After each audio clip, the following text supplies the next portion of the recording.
Урматтуу кыргызстандыктар, бүгүн 5 октябрь. Мен чукул экинчи жолу кайрылууга туура келип атат. Себеп өлкөбүздүн башка аянты болгон Ала Тоо аянтында түзүлгөн кырдаал ар бир Кыргызстандын келечеги үчүн кайдыгер эмес караган саясатчыны дагы, инсанды дагы кайдыгер койбойт. Убакыт өткөн сайын эл көбөйүп, эл агылып, топтолуп баратат.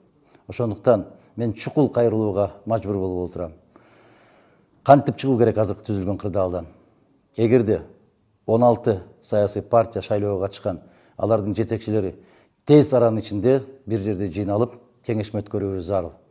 Экинчиси, өлкөнүн жетекчисимин деген Жээнбеков 16 партиянын жетекчисин тийиштүү мамлекеттик органдардын жетекчиликтери менен биргеликте чукул арада кабыл кылып, кырдаалды талкуулашыбыз керек.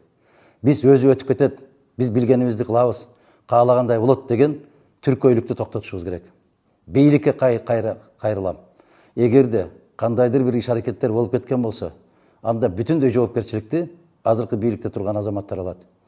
Элдин каалоосу менен, элдин сабырдуулугу менен ойнобоңуздар. Ушул эле учурдан башка бир кандайдыр бир күчтөр дагы өзүнүн жеке кызыкчылыктарын көздөгөн болушу мүмкүн. Мен урматтуу саясий партиянын жетекчилерине кайрылам. Тез аранын ичинде уюштуруу комитетин түзүшүбүз керек. Уюштуруу комитетине түздөн түз шайлоого катышкан партиянын жетекчилери кириши керек.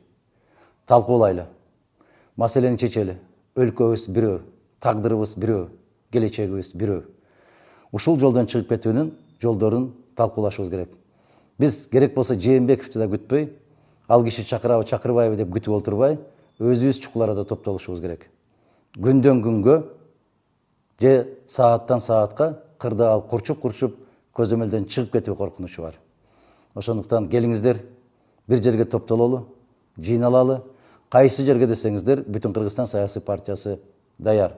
Себеп өлкөнүн келечеги ар кандай жогорку кеңештен бийик, андан кымбат.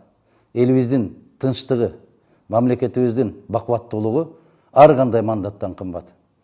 Токтотушубуз керек дагы, мына ушул мыйзамсыз өткөрүлгөн шайлоого саясий жактан эле эмес, укуктук жактан баа берип, мына ушул аябай каттуу конституциялык укуктарды бузган шайлоого мүмкүн берген жетекчиликтерди аяосуз мыйзамдын чегинде жазаласа, анда Жээнбеков чыныгы эл тарабында экендигин далилдейт. Конституциянын кепили катарында өз ролун аткарат. Эгерде кайдыгер болуп, сырттан туруп, кандай чечилип кетет экен деп турса, анда мамлекеттин, элдин алдындагы туруксуздугу, чыккынчылыгы катарында бааланышы керек. Кырдаал өтө курчуп баратат.